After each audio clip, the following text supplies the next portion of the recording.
여러분 안녕하세요. 네, 첫 번째 세션 들으신 분들은 똑같은 강의가 진행돼요. 그러니까 예, 똑같은 강의이기 때문에 다른 강의를 가서 들으시면 더 도움이 되실 것 같고요.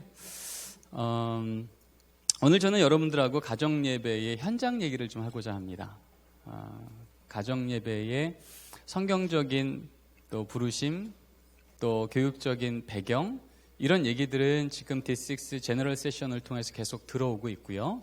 이 시간은 현장에 대한 구체적인 실천에 대한 얘기를 안내했으면 좋겠다라고 하는 목적을 갖고 전하게 되는 강의입니다. 저는 우리 현장에 대한 얘기를 좀 먼저 하고 싶습니다. 우리 다음 세대, 우리 자녀들 세대가 살고 있는 이 신앙의 현장은 어떤 상황인가? 2015년도 4월에서 한국갤럽에서요, 우리나라 성인들 기독교인들의 퍼센테이지를 발표했습니다. 혹시 기억나십니까? 예.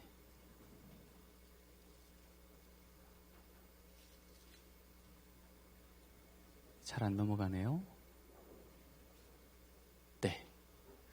네, 2015년도 4월에 한국갤럽에서요, 우리 성인들이 예수 믿는 퍼센테이지를 조사했더니 21%가 나왔습니다. 그래도 생각보다 높은 퍼센테이지였죠. 여전히 우리 한국교회에 예수 믿는 우리 부모 세대가 20%가 넘구나.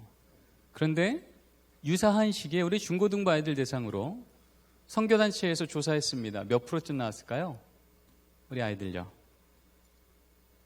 10%보다 적습니다. 7%보다 적습니다. 예, 3.8%가 나왔습니다. 또 2016 청년 리포트라는 책을 보면요, 예정 통합 측 기준으로 해서 30년 전에 우리 한국교회의 40세 미만의 교인이 79%였었거든요. 그러니까 어느 교회를 가든 10명 중에 8명은 40대 미만의 청년교회였다는 거죠. 근데 30년 만에 2016년도 기준으로요, 한 교회의 청년 세대가 몇 퍼센트나 구성되어 있을까라고 할 때 발표를 했더니 몇 프로쯤 나왔을까요? 30년 전에 79%였습니다. 30년 만에 발표된 건 2.1%가 됐습니다. 여러분, 21%가 돼도 이건 엄청난 위기인데 2.1%라는 겁니다. 이렇게 한번 여쭤보죠. 여러분, 지금 21%의 부모 세대가 무너진 겁니까? 3.8%, 2.1%의 다음 세대가 무너진 겁니까? 강의하면서 저는 외로움을 느꼈어요. 대답을 좀 해주세요. 몇 프로가, 어디가 무너진 거죠? 부모 세대입니까? 다음 세대입니까? 그렇죠. 숫자로 봐선 다음 세대가 완전히 무너졌죠. 그러나 우리 조금만 다시 한번 생각해 보죠. 여러분, 세상 사람들도요, 내가 부모로 자라보니 내 인생을 정말 안전하게 지켜주는 최고의 가치가 학벌이더라 그러면요, 어려서부터요, 학벌만큼은 쥐어주려고 노력합니다. 돈이라면요, 어려서부터 돈 쥐어주는 거 목숨 겁니다. 정말 예수 믿는 부모 세대가 정상이라면, 내 인생의 최고의 가치는 예수입니다, 내 인생의 주인은 예수라고 말하는 부모 세대가 정상이라면, 여러분, 21% 예수 믿는 부모 밑에 3.8% 미전도 종족이 가능하겠습니까? 불가능하죠. 어느 세대가 무너진 거라고요? 부모 세대가 무너진 겁니다. 부모 세대가 무너져 다음 세대가 딛고 일어설 땅이 안 보이는 거예요. 제가 한번 상상해봤죠. 중학교 2학년짜리 딸 아이의 기말고사 기간에요, 딸을 학원 앞에 내려주며 엄마는 얘기합니다. 혜인아, 이번 기말고사 얼마나 중요한지 알지? 열심히 공부해. 엄마 열심히 기도할게. 이거 엄마는 어디 가실까요? 교회로 가시죠. 뭐라고 기도할까요? 하나님, 우리 딸 이번 시험 잘 봐서 하나님께 영광 돌리게 해주세요.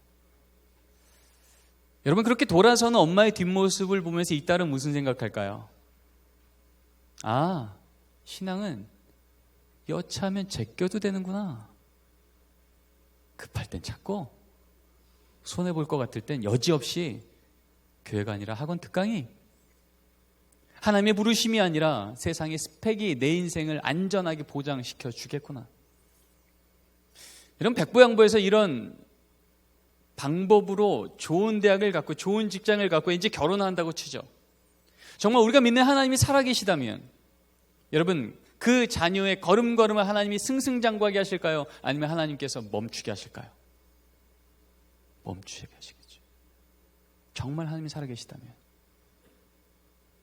우리가 믿고 고백하고 우리 인생을 주관해달라고, 이끌어달라고 믿고 있다고 기도하는 그 대상이 우리 하나님이시라면, 여러분, 중요한 걸음걸음마다 하나님을 제껴놓고 다른 것을, 세상을, 이 자녀의 걸음에 조금 더 안전한 것이 이것을 좀 잘 붙들라고 말한다면, 여러분, 우린 누구에게 기도할 수 있을까요?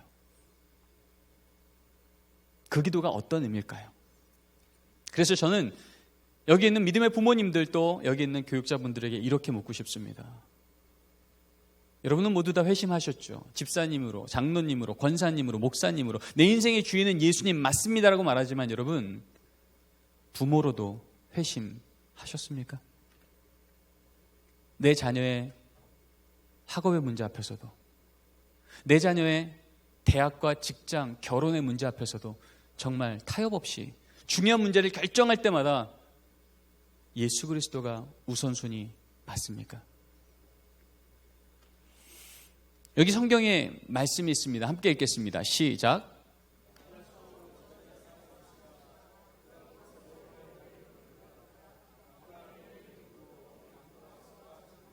하나님께서 아브라함을 부르셨습니다.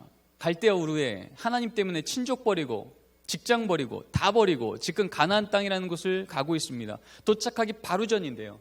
하나님께서는요, 남들이 볼 때는 이 두 가정, 롯의 가정과 아브라함의 가정은요, 하나님이 정말 살아계시다면 누가 봐도 하나님은 이 두 가정을 복줘야 돼요. 다 버렸잖아요. 하나님 때문에요. 그리고 세상은 보고 있잖아요. 하나님을 바라보며 지금 걸어가고 있는 여정이니 이 가정은 누가 봐도 복받을 만한 가정이에요. 그런데 하나님 보실 때는요, 이 두 가정에는 엄청난 차이가 있다는 겁니다. 아브라함의 가정에는 여호와의 이름을 부르는 제단이 있었고요, 가정 예배가 있었고요, 똑같이 하나님께 복받겠다고 이 걸음 걸어가고 있는데, 롯의 가정에는요, 양과 소와 장막만 있더라는 겁니다. 왜 그럴까요? 양 챙기느라, 소 챙기느라, 장막 챙기느라 여호와의 이름을 부를 여유조차 없이 끌려가며 살던 인생들이라는 겁니다.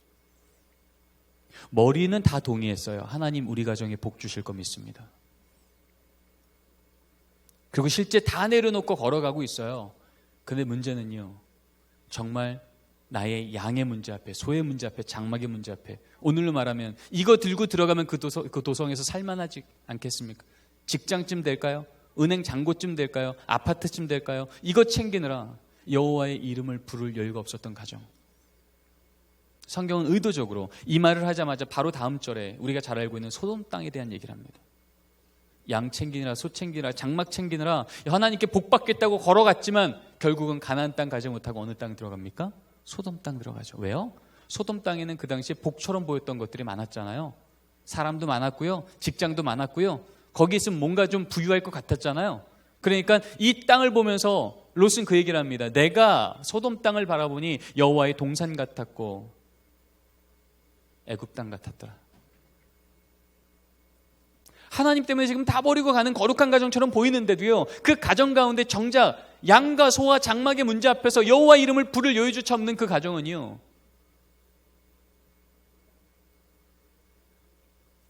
복처럼 보이는 곳 쫓아 들어가다가 망하는 소돔 땅의 백성이 되고요, 복이신 하나님을 마음에 모시고 걷는 땅마다 여호와 이름을 불렀던 이 가정은요, 아시죠? 가나안 땅 가자마자 그 땅에 뭐가 있었어요? 기근이 있었어요? 부유함이 있었어요? 기근이 있었잖아요. 그리고 하나님께서 말씀하십니다. 아브라함아, 너 눈을 들어 동서남북을 쳐다봐라. 네가 밟는 땅마다 복의 땅이 되리라.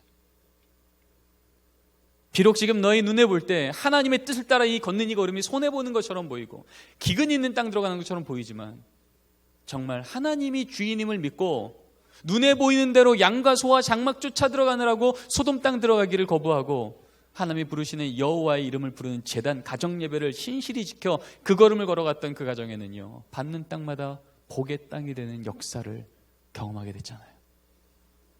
우리 하나님은 우리 모두를 하나님의 복받는 백성으로 부르셨지만, 그래서 그 하나님의 복받는 백성으로 부르심 앞에 우리 모두 동의하여 기독교 성인으로, 우리가 말하는 가정의 신앙교사로 우리 부모들이 다 세워졌지만 문제는요, 정말 우리가 지금 주목하고 있는 게 뭐냐는 거죠. 양 챙기는 것, 소 챙기는 것, 장막 챙기는 것에 하나님이 좀 도와주는 것 정도로 우리가 하나님을 알고 있습니까? 아니면 하나님만이 우리 인생의 복의 근원이심을 믿고 걷는 땅마다 여호와 이름을 부르는 예배를 세워가고 있습니까? 2000년 교회의 역사를 통하여서요, 하나님은 우리에게 분명히 말씀하셨습니다. 하나님이 믿음의 다음 세대, 그리고 강력한 믿음의 명문 가문을 세울 때마다 하나님은 일관적으로 우리에게 요구하셨던 명령들이 있었는데 2000년 교회사를 통해서 우리에게 다시 한번 확인시켜 주시는 하나님의 약속입니다. 자, 종교개혁, 가정신앙교육. 여러분 노란 글씨 읽겠습니다. 시작. 여러분 1000년간요, 중세 1000년간 그 신음하고 타락했던 교회에서는요, 단 한 번도 듣지 못했던 얘기입니다. 기도요? 교회 가서 하는 거죠. 말씀이요? 교회 가서 듣는 거죠. 예배요? 교회 가서 드리는 거죠. 집이요? 그냥 사는 곳이에요. 먹고 살기 바쁩니다. 이게 타락했던 1000년의 중세교회가 가르쳤던 신앙이었어요. 그런데 하나님의 말씀이 들어와서 종교개혁으로 교회와 나라가 다시 살기 시작할 때 말씀 가운데 다시 회복한 교회는 무엇부터 가르치기 시작했냐 하면 가정은 작은 교회임을 기억하십시오.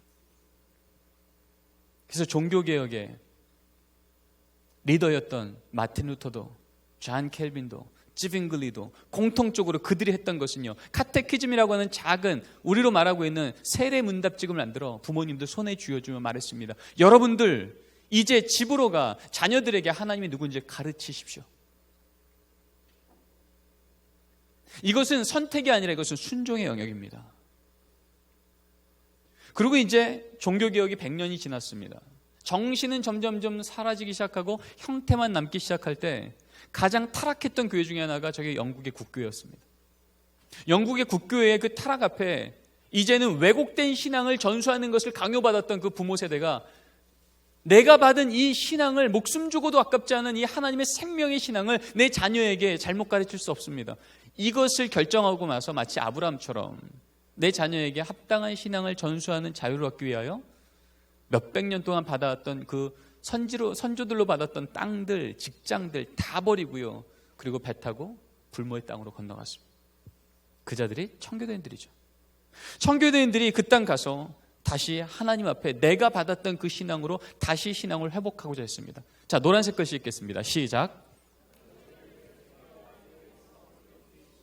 어느 정도였냐면요, 스코틀랜드 총회법이, 그 당시에 노예법이요, 가정예배는 이제 우리가 점검할 정도로 중요한 신앙의 기준입니다라는 걸 가르치셨다는 거예요.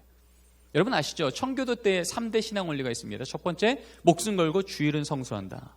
두 번째, 집에서는 가정예배를 지킨다. 세 번째, 우리가 일하는 일터가 거룩한 일터가 되게 한다. 세 가지는 목숨 걸고 지켰던 그들의 삶의 원리입니다. 그 두 번째가 바로 가정예배 얘기했죠. 여러분, 제가 2년 전에 낙스칼리지라고요, 이 청교도인들의 이 자료들이 가장 많이 갖고 있는 신학교 중에 하나인 낙스칼리지를 가서 한 달을 먹고 자고 하면서 이 자료만 연구했던 기억이 있습니다. 그때 제가 발견했던 자료에 이런 글이 써 있어요. 목사님들, 예배드리기 전에 교인들이 이렇게 모이면 이것 꼭 물어보십시오. 지난 한 주간 가정예배 안 드린 부모님들 일어나세요? 지난 한 주간 자녀에게 성경과 기도 가르치기를 게을리한 부모님들 일어나세요? 지난 한 주간 자녀들이 보기에 좀 경건치 못한 삶을 보인 부모님들 일어나세요. 우리 한번 해볼까요? 그러고 나서 일어나게 되면 그 상태로 그냥 예배는 시작하라고 말합니다. 서서 예배 드리는 거예요. 그리고 노예법에는 무슨 말이 적혀 있냐면, 그렇게 일어나기를 반복하는 부모님들, 그것이 반복되면 이제 교회에서 그 당시 최고의 칠이었던 수찬근지를 명하라고 말했습니다. 여러분, 그 당시에는 성만찬 매일 드렸잖아요. 예배 때마다 성만찬을 드렸잖아요. 그런데 성만찬은 우리 교회 교인이면 세상에서 어떤 죄를 지었거나 하나님의 그 은혜 앞에 우리는 다 누리는 은혜의 방편이었는데, 적어도 내 자녀의 신앙이 끊어지게 하는 이 범죄함 앞에서는 이 교회가 타협하지 않겠다는 거예요. 이게 말씀 앞에 다시 섰던 결단한 부모 세대의 결단이었습니다. 그래서 적어도 그 부모가 가정에서 가정예배를 회복하고 자녀에게 신앙 가르치기를 다시 회복하지 않고서는요, 그 교회 교인으로서 인정 안 하겠다는 겁니다.